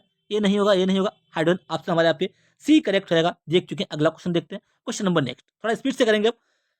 सूर्य पृथ्वी की सतह पर कितने मिनट में कितने कोण पर सामने होता है? देखिए, सूर्य पृथ्वी की सतह पर डैश मिनट के कोण पर सामने होता है। क्या पूछा गया यहाँ पे? सूर्य पृथ्वी की सतह पर मिनट के कोण पर सामने होता है। कितने मिनट के कोण पर? 32 मिनट के कोण पर सामने होता है। कितने? 32 जब डिग्री का कोण बनेगा तो सूर्य क्या है? सूर्य पृथ्वी की सतह पर 32 मिनट के कोण पर सामने होता है। ऑप्शन हमारे यहाँ पे बी करेक्ट होगा। देखते हैं इसकी व्याख्या। सूर्य पृथ्वी की सतह पर 32 मिनट के कोण पर सामने होता है। सूर्य और पृथ्वी के बीच की औसत दूरी 14 करोड़ 96 लाख, कितना था? 14 करोड़ 96 लाख किलोमीटर है। ठीक है। अगला क्वेश्चन देखते हैं। Question number 55। पृथ्वी द्वारा अवरुद्ध सूर्य की शक्ति लगभग कितनी है? शक्ति लगभग है। पृथ्वी द्वारा अवरुद्ध सूर्य की शक्ति कितनी है? 1.8 गुणे 10⁻11 मेगावाट। 1.8 गुणे 10⁻11 मेगावाट। इसको आप लोग एक बार साथ में लिखते हुए जाइए। कितना? 1.8 गुणे 10⁻11 मेगावाट। ऑप्शन सी करेक्ट होगा डायरेक्ट। 10⁻11। सूर्य के चारों तरफ सौरमंडल के अन्य ग्रह घूमते हैं, मैं बता चुका हूं। अगला क्वेश्चन देखते हैं। Question number 56। सूर्य के फोटोस्फीयर से उत्पन्न होने वाली ऊर्जा के संक्षिप्त विस्फोटों को क्या कहते हैं? जो सूर्य का जो फोटोस्फीयर होता है से उत्पन्न होने वाली ऊर्जा के संक्षिप्त विस्फोटों को हम क्या कहते हैं? उसको कहते हैं, विस्फोटों को क्या कहा जाता है? विस्फोटों को कहते हैं सौर प्राज्वल। सौर कहते हैं सौर प्राज्वल। ऑप्शन बी करेक्ट हो जाएगा, सौर प्राज्वल। कभी कभी क्या है? कभी कभी प्रकाश मंडल से परमाणुओं का तूफान इतनी तेजी से निकलता है। कभी कभी क्या देखते हैं? कभी कभी प्रकाश मंडल से परमाणुओं का तूफान इतनी तेजी से निकलता है। एक मिनट देखिए फिर से। कभी कभी क्या है? कभी कभी प्रकाश मंडल से परमाणुओं का तूफान इतनी तेजी से निकलता है कि सूर्य का आकर्षण शक्ति को पार करके अंतरिक्ष में चला जाता है। इस सौर प्रांजल को इसे सौर प्रांजल या सौर ज्वाला कहते हैं। जब यह पृथ्वी के वायुमंडल में प्रवेश करता है तो हवा के कणों से टकराकर रंगीन प्रकाश उत्पन्न करता है, जिसे उत्तरी या दक्षिण ध्रुव पर क्रमशः अरोरा बोरियालिस तथा अरोरा ऑस्ट्रोलिस कहते हैं। सौर ज्वाला जहां से निकलती है वहां काले काले धब्बे दिखाई देते हैं, जिन्हें सौर कलंक कहते हैं, सौर सन स्पॉट्स कहते हैं। अगला क्वेश्चन देखते हैं। सूर्य और धरती के बीच अनुमानित दूरी कितनी है? सूर्य और धरती के बीच अनुमानित दूरी कितनी है? कितनी है? 14.96 किलोमीटर। इसको हम लोग डिस्कस कर चुके हैं। सूर्य और धरती के बीच अनुमानित दूरी कितनी? 14 करोड़ 96 लाख किलोमीटर। पृथ्वी से सूर्य की न्यूनतम दूरी 14.70 करोड़ किलोमीटर तथा पृथ्वी से सूर्य की अधिकतम दूरी 15.21 करोड़ किलोमीटर है। पूर्ण सूर्य ग्रहण तब होता है जब, देखिए क्वेश्चन पूछा गया हमारा, इंपॉर्टेंट है। पूर्ण सूर्य ग्रहण कब होता है? एक होता है चंद्र ग्रहण, एक होता है सूर्य ग्रहण। चंद्र ग्रहण कब होता है? जब पृथ्वी बीच में होती है। जब सूर्य ग्रहण कब होता है? जब चंद्रमा बीच में होता है। जब चंद्रमा बीच में होता है। कहाँ पे है? चंद्रमा पृथ्वी से अधिकतम दूरी पर हो, सूर्य चंद्रमा तथा पृथ्वी एक सीध में हो, सूर्य चंद्रमा तथा पृथ्वी एक सीधी रेखा में हो। देखिए, सूर्य चंद्रमा तथा पृथ्वी एक सीधी रेखा में हो, चंद्रमा बीच में है। ऑप्शन हमारा यही सी करेक्ट हो जाएगा, 58 का सी। 58 का सी। पूर्ण सूर्य ग्रहण तब होता है जब सूर्य चंद्रमा तथा पृथ्वी एक सीधी रेखा में हो, चंद्रमा बीच में है। ठीक है। यहाँ पे पूर्ण सूर्य ग्रहण तब होता है जब सूर्य चंद्रमा तथा पृथ्वी एक सीधी रेखा में हो, सूर्य एवं पृथ्वी के बीच चंद्रमा के आ जाने के कारण सूर्य की चमकती सतह चंद्रमा के कारण दिखाई नहीं पड़ती है, तो इस स्थिति को सूर्य ग्रहण कहते हैं। जब सूर्य का कुछ भाग ढक जाता है तो उसे आंशिक सूर्य ग्रहण, जब पूरा सूर्य ही कुछ क्षणों के लिए ढक जाता है, तो उसे पूर्ण सूर्य ग्रहण कहते हैं। सूर्य ग्रहण हमेशा अमावस्या को ही होता है। आपसे पूछा जाए सूर्य ग्रहण कब होता है? सूर्य ग्रहण कब होता है? सूर्य ग्रहण भैया होता है, सूर्य ग्रहण होता है अमावस्या को। डायरेक्ट याद रखिएगा, कब होता है? अमावस्या को। ठीक है। अमावस्या के अवसर पर जब धरती से देखने पर सूर्य और चांद एक ही संयोजन में दिखे तो इसको क्या कहते हैं? इसे कहते हैं अमावस्या को क्या होता है? सूर्य ग्रहण होता है। ऑप्शन हमारा ए करेक्ट हो जाएगा। अभी हम इसके बारे में डिस्कस कर चुके हैं। अगला क्वेश्चन देखते हैं, क्वेश्चन नंबर नेक्स्ट। अब हम देखेंगे बुध के बारे में। सन के बारे में देख चुके हैं, सूर्य के बारे में देख चुके हैं। सूर्य हमारा क्या है? सूर्य हमारा एक तारा है। सूर्य मेरे दोस्त क्या है? सूर्य हमारा क्या है? एक तारा है। और बाकी ग्रह बुध, शुक्र, पृथ्वी, मंगल, बृहस्पति, शनि, अरुण, वरुण, ये सब इसके चक्कर लगाते हैं। अगर पूछा जाए कि सूर्य के जो निकटतम बुध है, बुध ग्रह है या शुक्र ग्रह है, तो सबसे ज्यादा शुक्र ग्रह होता है, बुध नहीं होता है। ठीक है, ये भी आप याद रखिएगा। अब हम देखेंगे बुध, मरकरी। अंतरिक्ष विज्ञान के संदर्भ में निम्न में से किस ग्रह का एक भी चंद्रमा नहीं है? कौन है? बुध और शुक्र जो है उनका एक भी चंद्रमा नहीं है। इनका यानी कि एक भी उपग्रह इनका नहीं है। क्वेश्चन नंबर 60, इसकी व्याख्या यहाँ पे पहले हम डिस्कस करेंगे 60 की। देखिए, अंतरिक्ष विज्ञान के संदर्भ में अंतरिक्ष विज्ञान के संदर्भ में एक प्राकृतिक उपग्रह ऐसी वस्तु है जो किसी ग्रह या अपने से बड़े किसी अन्य पिंड की परिक्रमा करते हैं जो मानव निर्मित नहीं होते। जैसे चंद्रमा पृथ्वी का उपग्रह है। चंद्रमा क्या है? पृथ्वी का उपग्रह है। परंतु प्रश्न है, बुध ग्रह और शुक्र ग्रह का कोई उपग्रह नहीं है। हमारे सौरमंडल का सबसे बड़ा उपग्रह क्या है? गैनीमेड है। ये किसका? बृहस्पति का है, जो बृहस्पति बृहस्पति ग्रह का उपग्रह है। तो दूसरा सबसे बड़ा उपग्रह टाइटन है, जो शनि का है। निम्नलिखित में से कौन सी पर्वत श्रृंखला हिमालय पर्वतमाला का भाग नहीं है? हिमालय पर्वतमाला का भाग नहीं है। इनमें से कौन सी श्रृंखला जो है वो हिमालय पर्वतमाला का भाग नहीं है? तो है महादेव पर्वत श्रृंखला। क्या है ये? हिमालय पर्वतमाला का भाग नहीं है। काराकोरम होता है, हिमालय जास्कर होता है, फिर बंजर, धौलाधार, ये सब होते हैं। काराकोरम, जास्कर और पीर बंजार पर्वत श्रृंखला हिमालय पर्वतमाला का भाग है। महादेव पहाड़ियां सतपुड़ा पर्वत श्रेणी का भाग है। सतपुड़ा भारत के मध्य भाग में स्थित एक पर्वतमाला है। यह पर्वत श्रेणी नर्मदा एवं ताप्ती नदी के दरार घाटियों के बीच राजपीपला पहाड़ी, महादेव पहाड़ी एवं मैकाल श्रेणी के पश्चिम से पूर्व की ओर विस्तृत है। निम्नलिखित में से किस प्रमुख नदी तंत्र समूह द्वारा भारत के उत्तरी मैदानों का निर्माण हुआ है? किसका हुआ? Sindhu, Ganga, Brahmaputra. Option A correct होगा, सिंधु, गंगा, ब्रह्मपुत्र। सिंधु, गंगा, ब्रह्मपुत्र नदी द्वारा भारत के उत्तरी मैदानों का निर्माण हुआ है। यह मैदानी क्षेत्र लगभग 7 लाख वर्ग किलोमीटर है फैला हुआ है। इस मैदानी क्षेत्र का औसत ऊंचाई समुद्र तल से 150 मीटर है। ढाल 25 सेंटीमीटर प्रति किलोमीटर है। विश्व का सबसे उपजाऊ मैदान है। इसका विस्तार पंजाब, हरियाणा, उत्तर प्रदेश, बिहार, झारखंड, असम तथा बंगाल में है। नदियां पहाड़ों हिमालय से निकलती हैं। जब नदियां पहाड़ों से निकलती हैं तो क्या है? यहाँ पे मानसरोवर झील से निकलती है ब्रह्मपुत्र। ऐसे आते आते यहाँ सब जगह मिलती हैं, असम होते हुए गंगा को निकलती है और सब क्या है पे मैदान बनाती है बीच में। ठीक है। भारत के उत्तरी मैदानों का वह भाग जिसमें प्राचीन जलोढ़ मौजूद है क्या कहलाता है? जलोढ़ मौजूद है। जब नदियां निकलती हैं, ये पहुंचती हैं यहाँ पे, पहले भावर आता है, फिर तराई आता है, मैदान बनाते हुए जलोढ़ से कहते हैं जलोढ़। कहाँ पे बनाते हैं जलोढ़? भांगर। भारत के उत्तरी मैदानों को वह भाग जहाँ प्राचीन जलोढ़ मृदा मौजूद है उसे भांगर कहा जाता है, कहते हैं भांगर कहा जाता है। अर्थात गंगा ब्रह्मपुत्र नदियों का वह उच्च मैदानी भाग जिसका निर्माण पुराने जलोढ़ से हुआ है उसे भांगर या वांगर कहा जाता है। ठीक है। उत्तरी भारत का मैदानी भाग उल्लेखनीय रूप से सिंधु, गंगा और ब्रह्मपुत्र नदियों का जलोढ़ अवसादों से निर्मित है, जिसका विस्तार 3000 किलोमीटर से भी अधिक है, लगभग 150 से 300 किलोमीटर तक फैला हुआ है। सिंधु, गंगा, ब्रह्मपुत्र मैदान जो बनाती हैं जलोढ़ जलोढ़ बनाते हैं। ठीक है। अगला क्वेश्चन देखते हैं, question number next.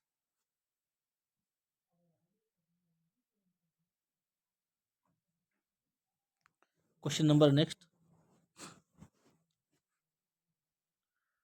Question number हमारा है 64। शुक्र ग्रह के गाढ़े सफेद और पीलापन लिए हुए रंग के बादल इनमें से किस अम्ल से बने होते हैं? जो हमारा शुक्र होता है, जो हमारा शुक्र होता है, शुक्र ग्रह के गाढ़े सफेद और पीलापन लिए हुए रंग के बादल इनमें से किस अम्ल से बने हैं? किस अम्ल से बने होते हैं? वो सल्फ्यूरिक अम्ल से बने होते हैं। सल्फ्यूरिक अम्ल का फार्मूला होता है H2SO4। H2SO4 सल्फ्यूरिक अम्ल का होता है। यहाँ पे आपको कुछ फार्मूले बता देता हूँ। H2SO4 सल्फ्यूरिक अम्ल का। HCl और HNO3 के अनुपात 3:1 को क्या कहते हैं? इसे कहते हैं एक्वा। सोना और प्लेटियम को घोल देता है, ठीक है, इसे एक्वा कहते हैं।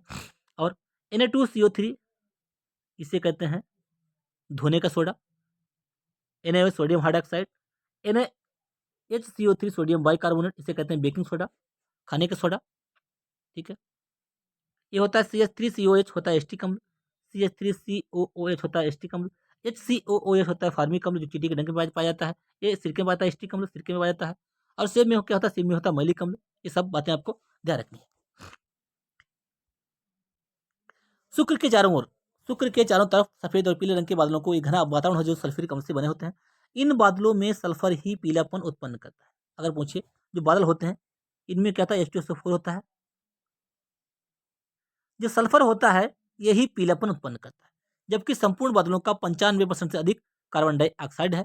शेष 3.5 से 4% नाइट्रोजन गैस है।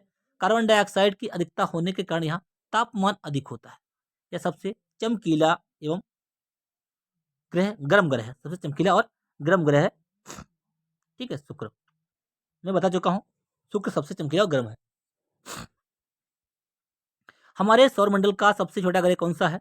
हमारे सौरमंडल का सबसे छोटा ग्रह कौन सा है? कौन सा है?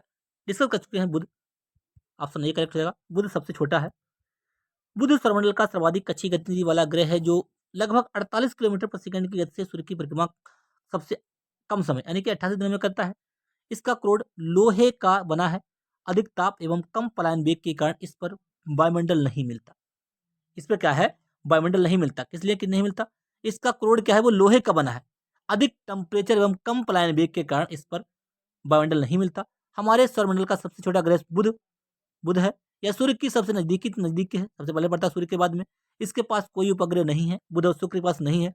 इसका सबसे विशिष्ट गुण इसका चुंबकीय क्षेत्र का होना है। अगला देखते हैं क्वेश्चन नंबर 66। सौरमंडल का कौन सा ग्रह सूर्य के सबसे नजदीक है? जिसका कर चुके हैं बुध। बुध सबसे नजदीक है। अब हम देखेंगे शुक्र के बारे में। उस विशाल एकल भूखंड का नाम बताइए जिसके विभाजन से विश्व के वर्तमान महाद्वीपों का निर्माण हुआ। महाद्वीपों का निर्माण, उस विशाल भूखंड का नाम बताइए जिसके विभाजन से विश्व के वर्तमान महाद्वीपों का निर्माण हुआ। पंजिया जो था, पंजिया के टुकड़ा से गोंडवाना लैंड और अंगारा लैंड बने थे। अंगारा लैंड और गोंडवाना लैंड बने थे।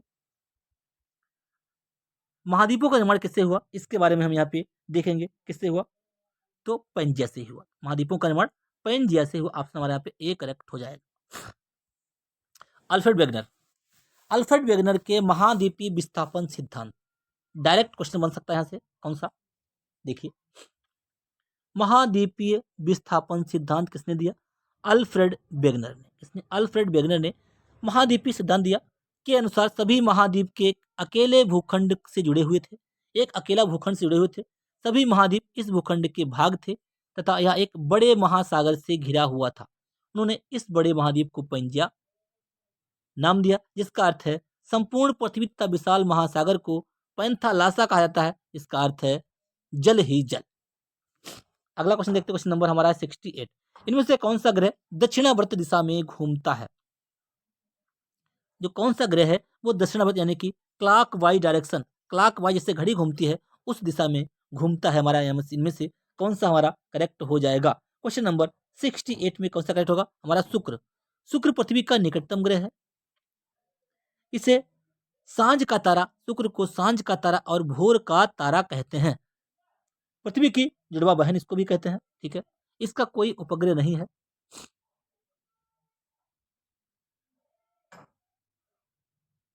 शुक्र पृथ्वी का निकटतम ग्रह से सांझ का तारा या भोर का तारा कहता है। इसके पास कोई उपग्रह नहीं है तथा अन्य ग्रहों के विपरीत सूर्य का क्लॉकवाइज चक्कर लगाता है। सूर्य जो शुक्र होता है क्लॉकवाइज चक्कर लगाता है यानी कि दक्षिणावर्त। किस ग्रह को पृथ्वी के जुड़वा के रूप में जाना जाता है? किस ग्रह को पृथ्वी के जुड़वा, हमने अभी डिस्कस किया शुक्र को। शुक्र ग्रह को पृथ्वी के जुड़वा के रूप में जाना जाता है। यह आकार, घनत्व एवं व्यास में पृथ्वी के समान ही है, इसलिए इसे क्या कहते हैं? पृथ्वी के जुड़वा। बुध, शुक्र, पृथ्वी तथा मंगल को पार्थिव ग्रह तथा बृहस्पति, शनि एवं अरुण वर्ग को जोबियन ग्रह कहा जाता है। इसको हम डिस्कस कर चुके हैं। रात्रि के समय आकाश में मौजूद चमकीला ग्रह कौन सा है? रात्रि के समय आकाश में मौजूद सबसे चमकीला, इसको भी मैं बता चुका हूं, सबसे चमकीला ग्रह कौन सा है, वो है शुक्र। रात्रि के समय आकाश में मौजूद सबसे चमकीला ग्रह शुक्र है। इस ग्रह को पृथ्वी की बहन के नाम से जाना जाता है। इस ग्रह को भोर का तारा, सांझ का तारा कहा जाता है। सूर्य के निकटतम दूसरा ग्रह है। सभी ग्रह वामावर्त परिक्रमा करते हैं, सिवाय सभी ग्रह वामावर्त यानी कि एंटी क्लॉकवाइज करते हैं, लेकिन शुक्र जो क्या है, ये क्लॉकवाइज डायरेक्शन में घूमता है। वामावर्त का मतलब होता है घड़ी के विपरीत दिशा में, घड़ी की विपरीत दिशा में सभी घूमते हैं, यानी कि इस टाइप से घूमते हैं। और शुक्र क्या करता है, इस टाइप से घूमता है घड़ी की दिशा में। ऑप्शन यहाँ पे हमारा सी करेक्ट हो जाएगा। शुक्र है और इसके साथ में एक अरुण भी है। शुक्र तथा अरुण, शुक्र तथा अरुण ग्रह को छोड़कर शेष सभी ग्रह, 6 ग्रह, वामावर्त दिशा यानी कि घड़ी के विपरीत दिशा में घूमते हैं। शुक्र ग्रह पृथ्वी के निकटतम सबसे चमकीला एवं सबसे गर्म ग्रह है। इसे सांझ का तारा, भोर का तारा कहते हैं, क्योंकि यह शाम में पश्चिम दिशा में तथा सुबह में पूरब की दिशा में आकाश में दिखाई पड़ता है। शाम में क्या करता है, शाम का तारा क्यों कहते हैं, क्योंकि पश्चिम दिशा में, सुबह में पूरब दिशा में। निम्नलिखित में से किस ग्रह का आकार पृथ्वी के आकार के निकट है, किस ग्रह का आकार पृथ्वी के आकार के निकट है, यानी कि समान है, उसे क्या कहते हैं, उसे कहते हैं वीनस, उसे कहते हैं वीनस। वीनस शुक्र को ही कहते हैं, शुक्र वीनस शुक्र को कहते हैं। शुक्र पृथ्वी के आकार के समान है, इसे पृथ्वी का भग्नी ग्रह भी कहते हैं, बहनी, भग्नी मतलब होता है बहन, क्योंकि यह घनत्व, आकार एवं व्यास में पृथ्वी के समान है, इसके पास कोई उपग्रह नहीं है। सांझ का तारा या भोर का तारा भी कहा जाता है। किस ग्रह को प्रातः संध्या का तारा कहते हैं, शुक्र को कहते हैं, ये भी डिस्कस कर चुके हैं। निम्नलिखित ग्रहों में से किस ग्रह का कोई भी चंद्र उपग्रह नहीं है, बुध और शुक्र का कोई भी उपग्रह नहीं है, ये भी डिस्कस कर चुके हैं। ऑप्शन सी करेक्ट हो जाएगा। किस ग्रह का नाम किसी रोमन देवी के नाम पर रखा गया है, देखिए किस ग्रह का नाम किसी रोमन देवी के नाम पर रखा गया है, क्वेश्चन नंबर 75 हमारे इनमें से कौन सा करेक्ट होगा, इसका शुक्र का जो है रोमन देवी के नाम पर रखा गया है। अगला क्वेश्चन देखते हैं। शुक्र ग्रह, अब यहाँ इसकी व्याख्या देख लेते हैं पहले। देखिए शुक्र ग्रह सूर्य से दूसरा सबसे नजदीक का ग्रह है। इस ग्रह का नाम प्रेम और सौंदर्य, प्रेम और सौंदर्य की देवी रोमन देवी के नाम पर शुक्र वीनस रखा गया है। चंद्रमा के बाद यह रात्रि में सबसे चमकीला पिंड है। यह सौर मंडल का सबसे गर्म ग्रह है, क्योंकि इसके वायुमंडल में कार्बन डाइऑक्साइड की मात्रा 90 से 95% के लगभग सबसे अधिक है। इसे पृथ्वी की बहन भी कहते हैं। अगला क्वेश्चन, सबसे उष्म ग्रह कौन सा, सबसे गर्म कौन सा, सबसे गर्म कौन सा है, शुक्र है, हमने बता चुके इसको बता चुके हैं। सौरमंडल का अत्यंत उष्म ग्रह कौन सा है, भी शुक्र बता चुके हैं। ऑप्शन सी करेक्ट होगा, बी ये करेक्ट होगा, सॉरी। शुक्र वीनस के वातावरण में निम्न में से गैसों का ज्यादा कौन सी शामिल होती है, कौन सी गैस जो होती है शुक्र में शामिल होती है, कौन सी, carbon dioxide. Option D correct होगा, इसीलिए गर्म होता है अधिक। शुक्र वीनस के वातावरण में निम्न गैसों में से ज्यादातर कौन सी गैस शामिल होती है, वो है carbon dioxide. Option D correct होगा। शुक्र के वातावरण में सर्वाधिक कार्बन डाइऑक्साइड गैस पाई जाती है। शुक्र ग्रह के वायुमंडल में 90 से 95% कार्बन डाइऑक्साइड तथा शेष नाइट्रोजन, जलवाष्प तथा अन्य तत्व मौजूद होते हैं। अब हम डिस्कस करेंगे पृथ्वी। बुध के बारे में डिस्कस कर चुके हैं, शुक्र के बारे में डिस्कस कर चुके हैं। अब हम डिस्कस करेंगे पृथ्वी के बारे में। पृथ्वी का द्रव्यमान कितना है, जिस पर हम लोग रहते हैं मेरे दोस्त, उसका द्रव्यमान लगभग कितना है। इस क्लास को अधिक से अधिक शेयर कीजिएगा। पृथ्वी का द्रव्यमान लगभग कितना है, कितना है मेरे दोस्त, 6 × 10⁻24 की ग्राम पृथ्वी का द्रव्यमान है। डायरेक्ट याद रखिएगा, 6 × 10⁻24। कितनी बार क्वेश्चन पूछा गया, group D group D group D group D, अलग अलग डेट में, ठीक है। किसी वस्तु का भार उस पर पड़ने वाले गुरुत्वीय बल से निर्धारित होता है। किसी वस्तु का भार जो है उस पर पड़ने वाले गुरुत्वीय बल से निर्धारित होता है, और अलग अलग स्थानों पर एक ही वस्तु का अलग अलग भार होता है। अतः पृथ्वी का भार नहीं होता, बल्कि द्रव्यमान होता है। क्या होता है, भार किसमें होगा, W = mg मेरे दोस्त, भार होता है जिसमें गुरुत्वाकर्षण भी होता है, उसे कहते हैं भार। लेकिन पृथ्वी का भार नहीं होता, पृथ्वी का द्रव्यमान होता है। क्या होता है, पृथ्वी का द्रव्यमान होता है, और द्रव्यमान हर जगह समान रहता है। पृथ्वी का द्रव्यमान वैज्ञानिक सिद्धांत के आधार पर 6 × 10⁻24 की ग्राह होता है। अगला क्वेश्चन देखते हैं, क्वेश्चन नंबर नेक्स्ट 80। पृथ्वी किस चाल से सूर्य की परिक्रमा करती है, पृथ्वी जो है किस चाल से सूर्य की परिक्रमा करती है, कितनी करती है, 67,000 मील प्रति घंटा की चाल से पृथ्वी जो है परिक्रमा करती है। डायरेक्ट याद रखिएगा, 67,000। पृथ्वी सूर्य के चारों ओर 67,000 मिलीमीटर प्रति घंटे की गति से परिक्रमा करती है। पृथ्वी को सूर्य की परिक्रमा पूरी करने में 365 दिन, 5 घंटे 48 मिनट 46 सेकेंड का समय लगता है। डायरेक्ट क्वेश्चन बनता है, 365 दिन, 5 घंटे यानी कि 1 साल, 365 दिन 5 घंटे 48 मिनट 46 सेकंड का समय लगता है। पृथ्वी आकार में 5वां सबसे बड़ा ग्रह है। यह सौरमंडल का एकमात्र ग्रह है जिस पर जीवन है, बाकी किसी पर जीवन नहीं है। अगला प्रश्न देखते हैं, पृथ्वी का निकटतम तारा कौन सा है? पृथ्वी का निकटतम तारा कौन सा है? पृथ्वी का निकटतम तारा सूर्य क्या है? सूर्य जो है पृथ्वी का निकटतम तारा है। ऑप्शन हमारे यहाँ पे सी करेक्ट हो जाएगा। सूर्य पृथ्वी का निकटतम तारा है। यह पृथ्वी से लगभग 15 करोड़ किलोमीटर की दूरी पर स्थित, कितना? 15 करोड़। डायरेक्ट ये भी बनता है क्वेश्चन। यह सौरमंडल के केंद्र में स्थित है तथा अपने खिंचाव बल से सौरमंडल को बांधे रखता है। सूर्य सौरमंडल के लिए प्रकाश एवं ऊष्मा का एकमात्र सोर्स है। पृथ्वी का आकार कैसा है? पृथ्वी का आकार कैसा है? क्या पूर्ण गोलार्ध है ये? क्या यह पृथ्वी पूरी गोल है? नहीं भैया। अधिकांश चमटी है, चपटा गोल है। कैसी है पृथ्वी? चपटा गोल है, चपटा गोल यानी कि अंडाकार। पृथ्वी का आकार चपटा गोल है, अर्थात पृथ्वी की आकृति अंडाकार है जो भौगोलिक अक्ष पर चिपटी हुई और भूमध्य रेखा के आसपास उभरा हुआ प्रतीत होती है। इसका विषुवतीय व्यास 12,755.6 किलोमीटर, ध्रुवीय व्यास 12,713.6 किलोमीटर होता है। अगला क्वेश्चन देखते हैं। क्वेश्चन नंबर हमारा है 83।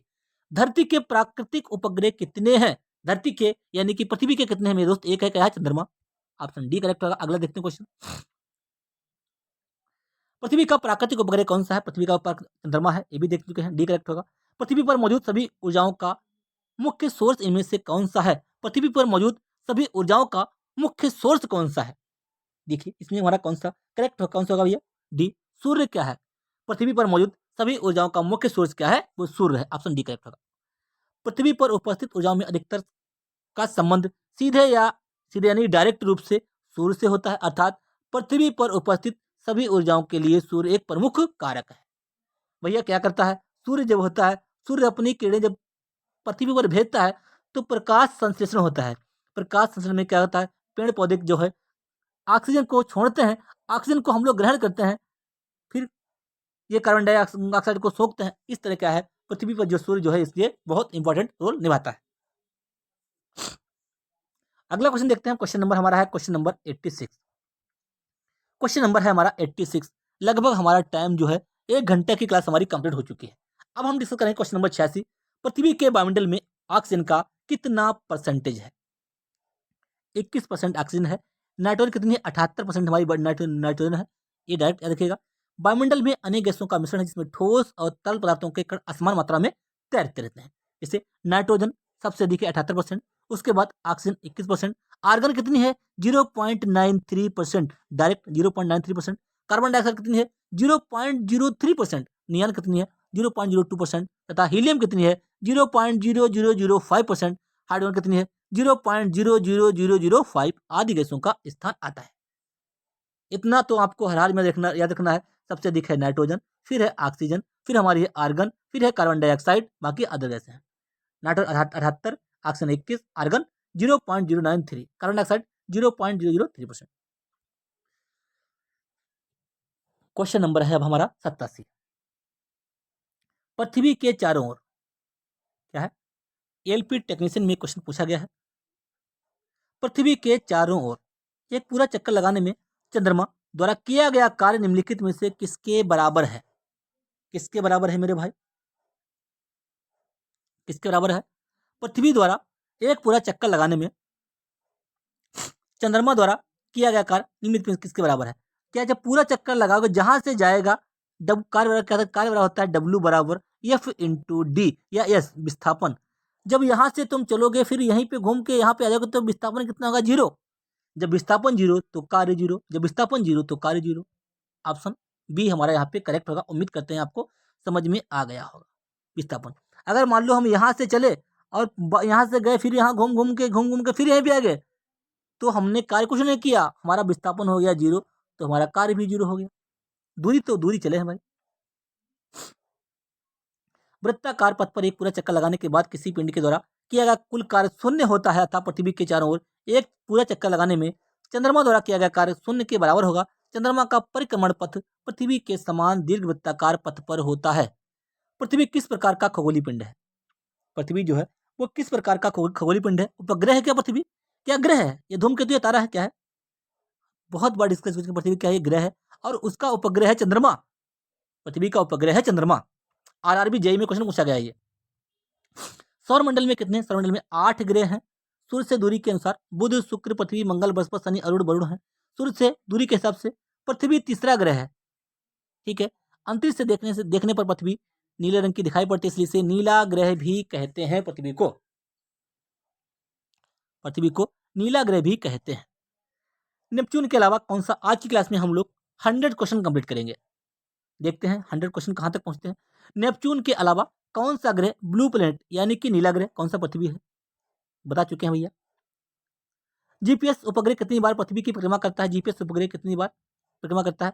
प्रत्येक 12 घंटे में एक बार जीपीएस उपग्रह। जीपीएस क्या है? ग्लोबल पोजिशनिंग सिस्टम एक उपग्रह आधारित नेविगेशन प्रणाली है। इसका उपयोग किसी वस्तु की, जीपीएस क्या करता है? किसी वस्तु की, अगर कोई वस्तु खो जाती है उसको पता लगाने में, किसी वस्तु की जमीनी स्थिति को निर्धारित करने के लिए किया जाता है। जीपीएस तकनीक का इस्तेमाल पहली बार 1960 के दशक में के मध्य में अमेरिका के सेना द्वारा किया गया था। जीपीएस उपग्रह 7000 मील प्रति घंटे यानी कि 11200 किलोमीटर प्रति घंटा की अत्यंत तेज गति से हर 12 घंटे में एक बार पृथ्वी की परिक्रमा करते हैं। पृथ्वी का जल चक्र किसके द्वारा संचालित होता है? पृथ्वी का जल चक्र है वो किसके द्वारा संचालित होता है? किसके द्वारा संचालित होता है मेरे दोस्त? ये सूर्य के द्वारा संचालित होता है। सूर्य एक बहुत बड़ा रोल निभाता है पृथ्वी पर। पृथ्वी का जल चक्र सूर्य द्वारा संचालित होता है। पृथ्वी पर समुद्रों, नदियों, झीलों आदि के जल सूर्य की उष्मा से बाष्पीकृत होता रहता है और वायुमंडल में बादलों का रूप धारण कर लेता है। अनुकूल परिस्थितियों से ही यही बादल भूमि पर वर्षा करते हैं। वर्षा के बाद यह जल नदियों, तालाबों, झीलों और समुद्रों में चला जाता है। इस प्रकार सूर्य द्वारा जल का पुनः बाष्पीकरण होता है और जल चक्र की यह प्रक्रिया निरंतर चलती रहती है। अब हम डिस्कस करेंगे मंगल ग्रह। निम्न में से किस ग्रह को लाल ग्रह कहते हैं? मंगल ग्रह को। मंगल ग्रह के 2 उपग्रह हैं, डिमोस और फीमोस। मंगल ग्रह सूर्य से दूरी के क्रम में पृथ्वी के बाद चौथा है। यह सूर्य की परिक्रमा 687 दिनों में पूरी करता है। आयरन ऑक्साइड के कारण यह लाल है। किसके, अगर पूछे मंगल ग्रह क्यों लाल है, तो आयरन ऑक्साइड के कारण यह लाल दिखाई पड़ता है, इसलिए इसे लाल ग्रह भी कहते हैं। इस ग्रह पर वायुमंडल अत्यंत विरल है। इसकी घूर्णन गति पृथ्वी की घूर्णन गति के समान है। फ्यूवोस और डीमोस इसके 2 उपग्रह हैं। डीमोस सौरमंडल का सबसे छोटा उपग्रह है। इस ग्रह का सबसे ऊंचा पर्वत निक्स ओलंपिया, इंपॉर्टेंट है। निक्स ओलंपिया किस ग्रह का सबसे ऊंचा पर्वत है? तो याद रखिएगा मंगल ग्रह का, जो माउंट एवरेस्ट से 3 गुना ऊंचा है। मंगल ग्रह के कितने उपग्रह हैं? 2, डीमोस और फीमोस, बता चुके हैं भैया। मंगल ग्रह में कितने प्राकृतिक उपग्रह हैं? 2 भैया, डीमोस और फीमोस, बता चुके हैं भैया। मंगल ग्रह को किस के रूप में भी जाना जाता है? शाम का तारा, शाम का तारा नहीं भैया। नीला ग्रह पृथ्वी होता है, दूसरे का नहीं भैया। लाल ग्रह कहते हैं भैया, लाल ग्रह कहते हैं। शाम का तारा, भोर का तारा कैसे कहते हैं उसको? शुक्र को कहते हैं शाम का तारा, भोर का तारा। मंगल ग्रह को लाल ग्रह भी कहते हैं क्योंकि मंगल की मिट्टी में आयरन ऑक्साइड की अधिकता होती है, जिस कारण वहां की मिट्टी लाल दिखाई पड़ती है। मंगल ग्रह सबसे बड़ी घाटी मेरिनेस है। मंगल ग्रह पर सबसे बड़ी घाटी जो है वो है कौन सी? मेरिनेरिस है। सौरमंडल का सबसे ऊंचा ज्वालामुखी ओलंपस मोन्स है। कुछ ग्रहों के उपनाम है और उनमें से एक लाल ग्रह है। या कौन सा ग्रह है? लाल ग्रह है मंगल भैया। लाल ग्रह कौन सा? लाल ग्रह भैया मंगल भैया। लाल ग्रह है मंगल भैया, मंगल है लाल ग्रह। अब हम देखेंगे बृहस्पति के बारे में। क्वेश्चन नंबर 96 हमारे क्वेश्चन कंप्लीट हो चुके हैं। किस ग्रह का एक चंद्रमा का नाम गैनीमेड है? गैनीमेड किसका? बृहस्पति का। गैनीमेड किसका? बृहस्पति का सबसे बड़ा ग्रह है। बृहस्पति सौरमंडल का सबसे बड़ा ग्रह है। गैनीमेड इसका सबसे बड़ा उपग्रह है। इसके अन्य महत्वपूर्ण उपग्रहों में से हिमालय, यूरोपा, आयो, लो, कैलिस्टो, पसिफे इसके प्रमुख हैं। गैनीमेड तथा यूरोपा उपग्रह पर लाल जलवाष्प के साथ प्राप्त हुए हैं। निम्नलिखित में बृहस्पति का चंद्रमा कौन सा नहीं है? बृहस्पति का चंद्रमा कौन सा नहीं है? आयो है, यूरोपा है, टाइटन नहीं है, गैनीमेड है। पृथ्वी के आकार की तुलना में निम्नलिखित में से सबसे बड़ा ग्रह कौन सा है? बृहस्पति का सबसे बड़ा है, बता चुके हैं। विशाल ग्रेट रेड स्पॉट, विशाल ग्रेट रेड स्पॉट के रूप में जाना जाता है। तूफान किस ग्रह से संबंधित है? तूफान किस ग्रह से संबंधित है? इसमें हमारा कौन सा क्वेश्चन करेक्ट होगा? क्या? बृहस्पति। ऑप्शन डी करेक्ट होगा, बृहस्पति। ग्रिड रेट स्पॉट उच्च दाब का एक ग्रिड रेट स्पॉट जो है उच्च दाब का एक सतत क्षेत्र है जो बृहस्पति ग्रह पर एक विषमता वाले तूफान को उत्पन्न करता है। निम्नलिखित में से कौन सा ग्रह का रंग नारंगी है और उस पर सफेद धारियां हैं? कौन सा ग्रह? बृहस्पति का जो कलर कैसा है? नारंगी है और उस पर सफेद धारियां हैं। बृहस्पति ग्रह का रंग नारंगी है, उस पर सफेद धारियां हैं। बृहस्पति सूर्य की दूरी के क्रम में 5वां और हमारे सौरमंडल का सबसे बड़ा ग्रह है। बृहस्पति को शनि, अरुण और वरुण के साथ गैसीय ग्रह के रूप में वर्गीकृत किया गया है। इन चारों ग्रहों को बाहरी ग्रहों के रूप में जाना जाता है। इसको मैं डिस्कस कर चुका हूँ, बाहरी ग्रह वाले, बाहरी ग्रह, आंतरिक ग्रह। आज की क्लास यहीं तक रखेंगे। आज की क्लास में हमने लगभग 101 क्वेश्चन, लगभग क्या 101 क्वेश्चन हमने कंप्लीट किया है। कल हम लोग डिस्कस करेंगे अरुण, वरुण और यम। यहाँ से अधिक क्वेश्चन डिस्कस करेंगे। बहुत जल्द ही हम लोग अब जो जीके का जो हमारा सिलेबस है उसे हम कंप्लीट करेंगे। क्लास को लाइक कीजिएगा अगर क्लास आपको अच्छी लगी हो। क्लास को लाइक कीजिएगा, चैनल को सब्सक्राइब कर लीजिएगा और अधिक से अधिक शेयर कीजिएगा। धन्यवाद।